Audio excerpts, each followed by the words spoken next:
दूसरा जो है हार्ड डिस्क का दूसरा सिस्टम एरिया का दूसरा भाग होता है आपका फैट। पहला हम यहाँ पर पढ़ चुके हैं, पहला हमने पढ़ा बूट रिकॉर्ड के बारे में, दूसरा दिया गया आपका फैट। सिस्टम एरिया का दूसरा भाग फाइल एलोकेशन टेबल कहलाता है, जिसे संक्षेप में फैट कहा जाता है। यह टेबल अत्यंत महत्वपूर्ण है क्योंकि डेटा एरिया में कौन सी फाइल कहाँ संग्रहित है इसका पूरा रिकॉर्ड फैट में ही रहता है। नाम क्या हुआ इसका, फुल फॉर्म क्या हुआ, फाइल एलोकेशन टेबल, ठीक है ना। और शॉर्टकट में नाम क्या हो गया इसका, फैट। यह टेबल अत्यंत महत्वपूर्ण है क्योंकि डेटा एरिया में कौन सी फाइल कहाँ संग्रहित है इसका पूरा रिकॉर्ड फैट में ही रहेगा। तो आपका डेटा कहाँ कहाँ स्टोर है, डेटा एरिया वाले भाग में। डेटा एरिया के बारे में हम आगे पढ़ेंगे अभी, जो हार्ड डिस्क का दूसरा भाग होता है डेटा एरिया। तो डेटा एरिया में हमारा डेटा कहाँ कहाँ स्टोर है, ये सारी जानकारी फाइल एलोकेशन टेबल फैट में स्टोर रहती है। तीसरा सिस्टम एरिया का भाग है जिसका नाम है रूट डायरेक्टरी। तो कंप्यूटर के फाइल सिस्टम की डायरेक्टरी श्रृंखला में पहली डायरेक्टरी रूट डायरेक्टरी कहलाती है। इसे हम मूल डायरेक्टरी भी कह सकते हैं। तो जो मेन डायरेक्टरी कहलाती है वो क्या कहलाती है, रूट डायरेक्टरी कहलाती है। जिस प्रकार पेड़ में जड़ आरंभिक बिंदु होती है और जड़ से ही पेड़ और उसकी सभी शाखाएं विकसित होती हैं, उसी प्रकार फाइल सिस्टम में रूट डायरेक्टरी प्रारंभिक बिंदु होता है और इसी में अन्य सभी फाइलें, डायरेक्टरी और सब डायरेक्टरियां रखी जाती हैं। तो जहाँ पर हम अपनी हार्ड डिस्क में जिस भी जगह पर अपनी सारी फाइल्स को स्टोर करके रखेंगे तो उस जगह का नाम, वह डायरेक्टरी क्या कहलाएगी, रूट डायरेक्टरी कहलाएगी। तो यहाँ पर अपन ने देखा कि सिस्टम एरिया के 3 भाग थे। पहला था बूट रिकॉर्ड, दूसरा था फाइल एलोकेशन टेबल और तीसरा था रूट डायरेक्टरी। सिस्टम एरिया में पहला भाग बूट रिकॉर्ड बूटिंग से संबंधित जानकारी को रखता है कि हमारा कंप्यूटर में जब हमारा कंप्यूटर स्टार्ट होता है तो डिस्क ऑपरेटिंग सिस्टम किस प्रकार से मेमोरी में क्या होगा, लोड होगा। तो सारी जानकारी किस में होती है, बूट रिकॉर्ड में होती है। दूसरा क्या दिया गया है, फाइल एलोकेशन टेबल फैट। ये फैट क्या करता है, फैट यह जानकारी रखता है कि डेटा एरिया में हमारी कौन कौन सी फाइल कहाँ पर स्टोर रहेगी। यह जानकारी फाइल एलोकेशन टेबल वाले भाग फैट में रहेगी। तीसरा इसका भाग है रूट डायरेक्टरी। रूट डायरेक्टरी क्या कहलाती है, जो मुख्य डायरेक्टरी है जहाँ पर हमारी सभी डायरेक्टरी स्टोर रहेंगी, वो कौन सी डायरेक्टरी कहलाती है, रूट डायरेक्टरी कहलाती है। ठीक है, तो यहाँ पर हमने देखा सिस्टम एरिया के 3 भाग होते हैं, उनके क्या कार्य हैं उसके बारे में देखा। अब हार्ड डिस्क का दूसरा भाग होता है जिसका नाम है डेटा एरिया। अब डेटा एरिया का क्या इस्तेमाल है देखते हैं। डिस्क स्पेस का लगभग 98% हिस्सा जिसमें सभी प्रोग्राम तथा हमारे द्वारा बनाई गई फाइलें संग्रहित रहती हैं, डेटा एरिया कहलाता है। तो डेटा एरिया में क्या होता है, हमने जैसा भी पढ़ चुके हैं कि 2% वाला भाग तो क्या कहलाता है, सिस्टम एरिया, है ना। 2% वाला भाग क्या कहलाता है, सिस्टम एरिया। वैसे ही डेटा एरिया क्या कहलाता है, जो 98% वाला भाग जो है वो बचा हुआ, वो क्या कहलाता है, डेटा एरिया कहलाता है। तो जितनी भी फाइलें होती हैं जो हमारे कंप्यूटर में स्टोर होती हैं, वो सारी किस में स्टोर होती हैं, डेटा एरिया में स्टोर होती हैं। तो डिस्क स्पेस का लगभग 98% हिस्सा जिसमें सभी प्रोग्राम तथा हमारे द्वारा बनाई गई फाइलें संग्रहित रहती हैं, डेटा एरिया कहलाता है। संपूर्ण डिस्क छोटे छोटे क्लस्टर में विभाजित रहता है जिसमें फाइलें अपने आकार के अनुसार एक से अधिक क्लस्टर में संग्रहित होती हैं। तो डेटा एरिया वाले भाग में भी फाइल किस प्रकार से स्टोर होती हैं, क्लस्टर में विभाजित होकर के स्टोर होती हैं। क्लस्टर मतलब हो गया छोटे छोटे टुकड़े या छोटे छोटे भाग। ठीक है, तो इस प्रकार से हमने देखा कि जो हार्ड डिस्क है उसकी भौतिक संरचना कितने भाग में डिवाइड होती है, 2 भाग में। पहला भाग क्या कहलाता है, सिस्टम एरिया। दूसरा भाग क्या कहलाता है, डेटा एरिया। सिस्टम एरिया 2% भाग होता है, उसके भी 3 भाग हो गए, बूट रिकॉर्ड, फैट और रूट डायरेक्टरी। उसके बाद दूसरा भाग क्या हो गया आपका, डेटा एरिया, जो 98% होता है, मतलब जिसमें सभी प्रकार की फाइल्स, जो भी डेटा आप स्टोर कर रहे हो वो सारा डेटा किस वाले भाग में स्टोर होता है, डेटा एरिया वाले भाग में स्टोर होता है। अगला क्वेश्चन दिया गया है डॉस प्रॉम्प्ट एवं ड्राइव नेम। अब यहाँ से हम स्टार्ट कर रहे हैं कि डॉस को किस प्रकार से इस्तेमाल करेंगे, डिस्क ऑपरेटिंग सिस्टम को कैसे इस्तेमाल किया जाता है, कैसे उसमें कमांड चलाई जाती हैं और डिस्क ऑपरेटिंग सिस्टम कैसा दिखाई देता है। डॉस के रैम में लोड होते ही मॉनिटर में निम्नलिखित में से कोई एक चिन्ह प्रदर्शित होता है। तो जैसे ही डिस्क ऑपरेटिंग सिस्टम कंप्यूटर पे इंस्टॉल हो जाती है, ऑपरेटिंग सिस्टम लोड हो जाता है, लोड होने के बाद क्या दिखाई देता है, या तो इस प्रकार से ए ड्राइव दिखाई देगा या इस प्रकार से क्या दिखाई देगा, सी ड्राइव दिखाई देगा। तो इस प्रकार से ड्राइव बन करके आती हैं, ए ड्राइव या सी ड्राइव लिखा रहता है। उपयुक्त चिन्ह डॉस प्रॉम्प्ट या सिस्टम प्रॉम्प्ट कहलाते हैं, जो यह दर्शाते हैं कि डॉस लोड हो चुका है। तो जैसे ही अगर स्क्रीन पर इस प्रकार से प्रॉम्प्ट दिखाई देता है तो इसका अर्थ क्या होता है कि हमारे कंप्यूटर पर डिस्क ऑपरेटिंग सिस्टम जो है वो लोड हो चुका है। ठीक है, अब हम उसे इस्तेमाल कर सकते हैं और यूज़र के कमांड लेने के लिए तैयार है। मतलब अब हम उसमें निर्देश दे सकते हैं, कमांड दे सकते हैं।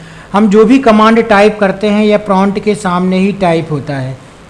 जब हम फ्लॉपी डिस्क पर कार्य करते हैं तो एक कॉलन ये इस प्रकार से लिख करके आता है, जिसे ए प्रॉम्प्ट बोलेंगे, चिन्ह आता है जो ए प्रॉम्प्ट कहलाता है, तथा हार्ड डिस्क पर कार्य करने पर सी प्रॉम्प्ट इस प्रकार से लिख करके आता है, जो सी प्रॉम्प्ट कहलाता है।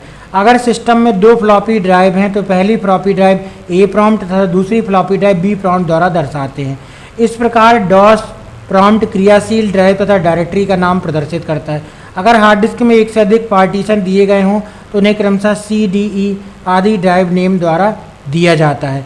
तो इस प्रकार से जैसे ही डिस्क ऑपरेटिंग सिस्टम हमारे कंप्यूटर पर लोड हो जाता है तो उस पर जो भी प्रॉम्प्ट होगा, सी प्रॉम्प्ट, या अगर हम फ्लॉपी इस्तेमाल कर रहे हैं तो ए प्रॉम्प्ट में, और अगर कोई दूसरा पार्टीशन इस्तेमाल कर रहे हैं सी, डी, ई, कोई भी प्रॉम्प्ट आपको दिखाई दे सकता है।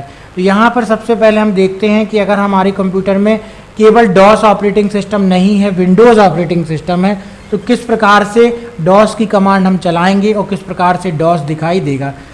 तो आपको डॉस को देखने के लिए यहाँ पर विंडोज़ अगर आप इस्तेमाल कर रहे हैं तो आपको स्टार्ट मेन्यू में क्लिक करना होगा। उसके बाद आपको ऑल प्रोग्राम में जाना है। ऑल प्रोग्राम में जाने के बाद आपको एसेसरीज में क्लिक करना है। एसेसरीज में क्लिक करने के बाद आपको यहाँ पर दिखाई देगा कमांड प्रॉम्प्ट। ये कमांड प्रॉम्प्ट पर ही हम डिस्क ऑपरेटिंग सिस्टम डॉस की सारी कमांड्स को चला सकते हैं।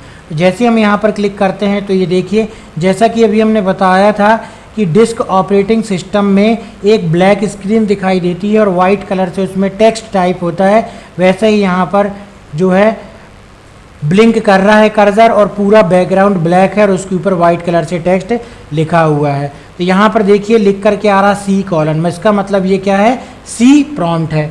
यहाँ पर हम डी में भी जाके कार्य कर सकते हैं, ई में भी जाके कार्य कर सकते हैं, वो आगे हम देखेंगे कैसे सी प्रॉम्प्ट से डी प्रॉम्प्ट में आएंगे। तो यहाँ पर हमने देखा कि कमांड प्रॉम्प्ट को किस प्रकार से ओपन किया जाएगा। कमांड प्रॉम्प्ट को ओपन करने का एक और तरीका है कि यहाँ पर आप रन में जा करके, या विंडोज एक्सपी अगर आप इस्तेमाल कर रहे हैं तो आप रन ऑप्शन में जा करके यहाँ पे टाइप करिए CMD। कमांड प्रॉम्प्ट की शॉर्टकट की क्या हुई, CMD। CMD को जैसे ही आप टाइप करेंगे रन में जा करके तो यहाँ पर भी डिस्क ऑपरेटिंग सिस्टम इस प्रकार से उसके लिए कमांड चलाने के लिए कमांड प्रॉम्प्ट स्क्रीन पर ओपन होकर के दिखाई दे जाएगा। यहीं पर हमको सारी डॉस की कमांड्स चलानी होगी। तो यहाँ पर हमने देखा कि डिस्क ऑपरेटिंग सिस्टम जैसे ही कंप्यूटर पर अगर ऑपरेटिंग सिस्टम लोड होता है तो किस प्रकार से, अगर आप फ्लॉपी का इस्तेमाल कर रहे हो तो ए प्रॉम्प्ट दिखाई देगा, अगर आप अपने कंप्यूटर में चला रहे हो तो सी, डी, ई प्रॉम्प्ट किस प्रकार से दिखाई देगा, उससे हमने यहाँ पर देखा। क्वेश्चन दिया गया अगला क्वेश्चन, फैट क्या है, इसकी विशेषताएं लिखिए, कैसे कार्य करता है। प्रत्येक ऑपरेटिंग सिस्टम के अंदर फाइलों को व्यवस्थित रूप से रखने के लिए फाइल सिस्टम को प्रयोग किया जाता है। ठीक है ना। तो आप अपने कंप्यूटर में ऑपरेटिंग सिस्टम के अंतर्गत किस प्रकार से फाइलों को व्यवस्थित रखोगे, उसके लिए कोई ना कोई फाइल सिस्टम तो होगा ही, जिसे क्लस्टर कहते हैं। विभिन्न प्रकार के फाइल सिस्टम को प्रयोग करता है। फैट, NTFS इत्यादि कई फाइल सिस्टम हैं। तो जैसे हमने फाइल सिस्टम यहाँ पे फैट के बारे में पढ़ रहे हैं, ऐसे और भी कई ऑपरेटिंग सिस्टम है, जैसे फैट हो गया, NTFS हो गया इत्यादि, कई फाइल सिस्टम है। डॉस फैट फाइल सिस्टम का ही यूज़ करता है। तो जो डिस्क ऑपरेटिंग सिस्टम अभी हम पढ़ रहे हैं इस यूनिट में, उसमें फाइल्स को स्टोर करने के लिए जो है वो फाइल एलोकेशन टेबल फैट का ही इस्तेमाल किया जाता है। ठीक है ना। तो फैट का पूरा नाम फाइल एलोकेशन टेबल है, जिसका उपयोग डिस्क के फाइलों के संग्रहण कर रिकॉर्ड को रखने के लिए किया जाता है। सबसे पहले फैट का उपयोग सन 1980 में टिम पैटरसन ने अपने 86 डॉस में किया था। ठीक है। तो फाइल एलोकेशन टेबल का इस्तेमाल जो है, इस तकनीक का इस्तेमाल सबसे पहले किसने किया था? डेटा का फाइल्स को स्टोर करने के लिए, रिकॉर्ड्स को रखने के लिए टिम पैटरसन ने 86 डॉस में किया था। ठीक। फैट के प्रमुख प्रकार कौन कौन से हैं? फैट 12 है, फैट 16 है, फैट 32 है। फैट फाइल प्रणाली हार्ड डिस्क को तार्किक रूप से छोटे छोटे खंडों में विभाजित करती है। फैट का मुख्य कार्य क्या हो गया? फाइल्स को या हार्ड डिस्क को छोटे छोटे भाग में, खंड में विभाजित कर देती है, जिसे क्या कहते हैं? क्लस्टर। क्लस्टर का अर्थ ही क्या हो गया? टुकड़े। क्लस्टर सामान्यतः एक या एक से अधिक सेक्टर्स के समूह से बनते हैं, और क्लस्टर के अंतर्गत क्या होता है? सेक्टर होते हैं। जो आपका हार्ड डिस्क है वो किस में डिवाइड हुई? क्लस्टर में डिवाइड हुई। क्लस्टर किस में बने? सेक्टर्स में डिवाइड हुए, जिनमें सेक्टर्स की संख्या डिस्क के घनत्व पर निर्भर करती है। संख्या 1 से 128 सेक्टर प्रति क्लस्टर हो सकती है। तो एक क्लस्टर में 128, 1 से लेकर के 128 तक के सेक्टर हो सकते हैं। तो ये सारी व्यवस्था जो है हार्ड डिस्क में क्या कहलाती है? फाइल एलोकेशन टेबल या फैट कहलाती है, जिसमें कि हार्ड डिस्क को क्लस्टर में बांटा जाता है और फिर क्लस्टर को सेक्टर्स में बांटा जाता है। जब हम कोई फाइल सेव करते हैं तो यह अपने आकार के अनुसार डेटा एरिया में एक या एक से अधिक क्लस्टर में संग्रहित होती है।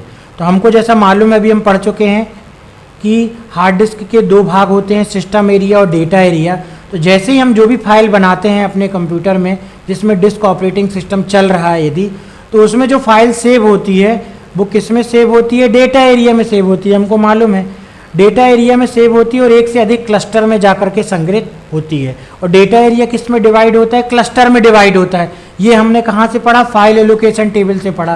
तो जो भी हम फाइल बनाते हैं वो काय में जाकर स्टोर होती है? क्लस्टर में जाकर स्टोर होती है। प्रत्येक क्लस्टर एक यूनिक सीरियल नंबर द्वारा पहचाना जाता है, और जो क्लस्टर होता है उसका एक यूनिक सीरियल नंबर भी होता है।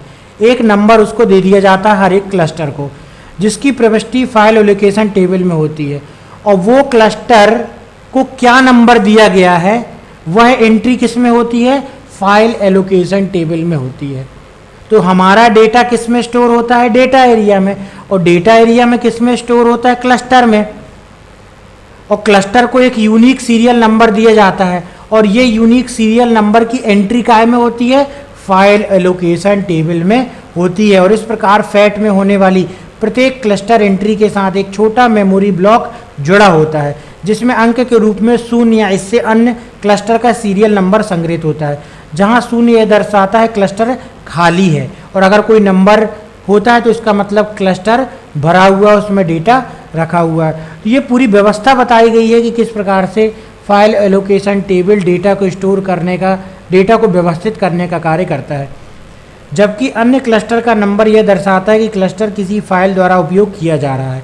फाइल द्वारा उपयोग किया गया पहला क्लस्टर रूट डायरेक्टरी के माध्यम से उपलब्ध खाली क्लस्टर में से लिया जाता है, और अगर फाइल का आकार एक क्लस्टर से अधिक बड़ा है तो उसका शेष भाग किसी अन्य क्लस्टर में संग्रहित होता है, जिसका सीरियल नंबर तुरंत पहले क्लस्टर की फैट एम्प्टी में स्टोर हो जाता है। इस प्रकार यह श्रृंखला और भी आगे बढ़ती जाती है। तो इसमें यह बताया गया है कि किस प्रकार से डेटा जो है वो डेटा एरिया वाले भाग में स्टोर होता है, और डेटा एरिया वाले भाग में किस प्रकार से डेटा क्लस्टर में स्टोर होता है, और कैसे जब एक क्लस्टर भर जाता है तो दूसरे क्लस्टर पर डेटा स्टोर किया जाता है। तो इसमें पूरा तरीका दिया गया है हार्ड डिस्क में डेटा को स्टोर करने का।